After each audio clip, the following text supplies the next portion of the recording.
Welcome to Combatant Wing Chun. I'm Sifu David. Today we're going to show you Wing Chun versus boxing punching. We're going to show you the difference between boxing punching and Wing Chun punching. And it's not what you think. So let's get started. Let's start with boxing punching. Now, most people are familiar with boxing punching. Very popular is what? The 1-2, right? Jab cross, right? Okay. So, what's the main difference between this and Wing Chun? Well, number one is the stance. Most of the time, if you go to boxing class, this is the stance they're going to teach you. All right, you have your weight slightly forward. All right, you have your hands up, in the guard position. All right, you have your chin tucked in. You have the back foot. You can see my back foot is on the toe or on the ball of the foot, so that I can rotate. Okay, so boxing punch will go straight like this. And another characteristic of the boxing punch, most people are punching with a horizontal fist. All right, horizontal fist, horizontal fist. All right, so where a jab is going to be straight out like this. Okay, or sometimes with a step like that. That's a jab. Okay, so notice what I'm doing. I'm stepping into the punch, and then when I land my foot on the ground, that's when I want to land the punch. All right, and what you also see is that most of the time I hide my chin behind my shoulder so that it blocks an attack when I'm punching a jab. Okay, very effective. Jab is very useful. Okay, okay, across. Let's hold it out here for a sec. Across, it is like that. So same thing. I'm using rotation of my body, of my hips, of my shoulders to generate power. Okay, all right. It is a longer reach. I'm using the full extension of my arm. The full extension of my arm, okay? And there's also a slight rotation, a little bit more advanced for you guys who've done a lot of boxing, probably know about the rotation. So when I'm punching, at the end, I snap it as a rotation, okay? So it adds a little more power, right? Like that, okay? That's that little bit of rotation at the end. Okay, so that's boxing punching. You're very familiar with it. You see it all the time. All right, so now we know what it is, the characteristics of it. So let's move on to Wing Chun punching. All right, Wing Chun punching is often misunderstood because a lot of people just don't know how the body mechanics work. Because if you've been doing a lot of boxing punching, if you're using rotational force, all right, you probably won't be able to use rotational force in the Wing Chun punch. At least if you want to do it the traditional way. Okay, so in Wing Chun, what we want to use is spring force. I showed you in the other video how to increase punching power part 2, the difference between rotational force and spring force. So you want to learn about that, go to that video. But here I'm just going to show you very quickly. This is rotational force, rotating your body and your shoulders. Spring force is springing with your legs, with your feet, with your hamstrings, with your back, with your spine, and then with your shoulders and with your elbow, okay?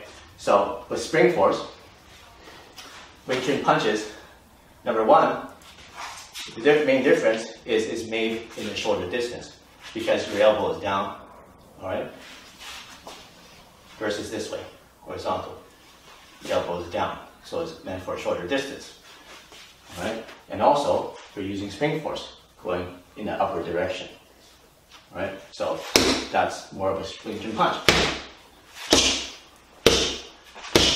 So I'm not really putting rotational power.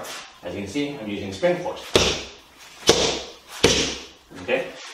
Another main difference is in the stance. Okay, notice that my stance is weighted on the back leg instead of leaning forward.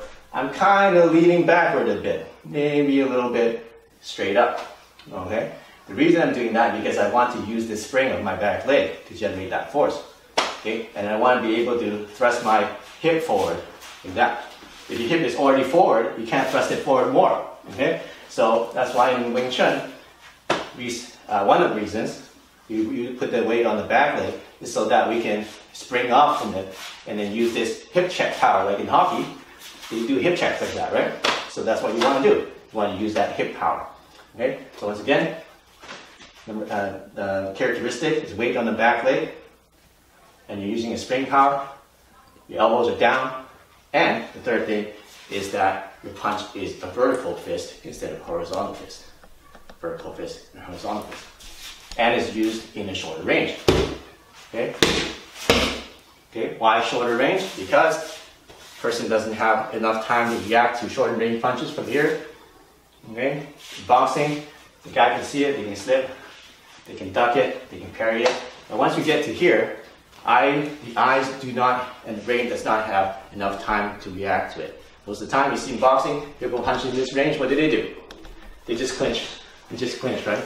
Okay? Because they can't react to it, okay? So that's when in Wing Chun we do a lot of chi sao, do a lot of sensitivity, so we don't need the eyes. I just feel something and then I go punch, right? I feel a punch, feel something, and I go punch.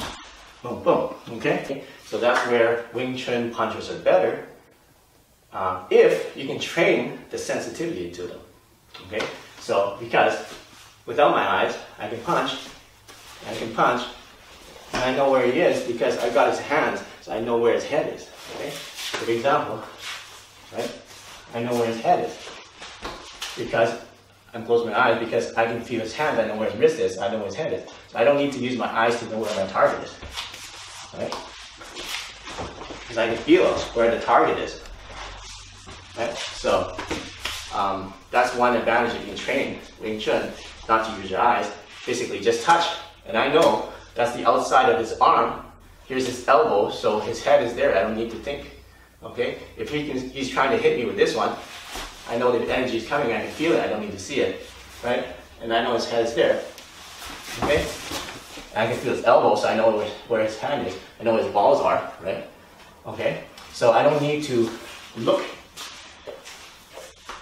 And you're using the advantage of being in a close range to use your tactile sensitivity to take advantage of that. So you don't need to rely on your eyes. But you know what? It takes a lot of training. It takes a lot of sensitivity training.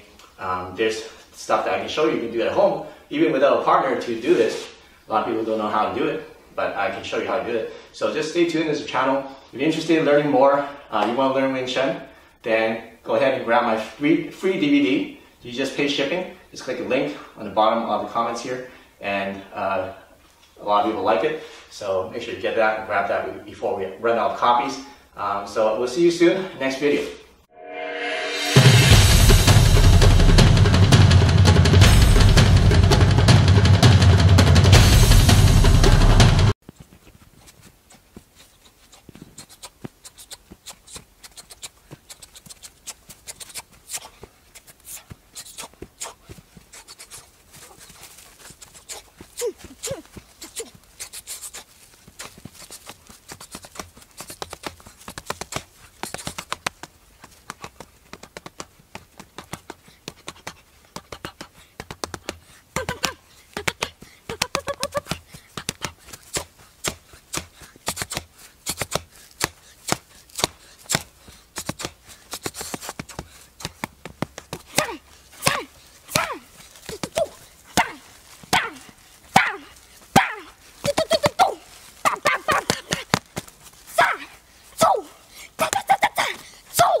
Sadvakas, a revolution in sport.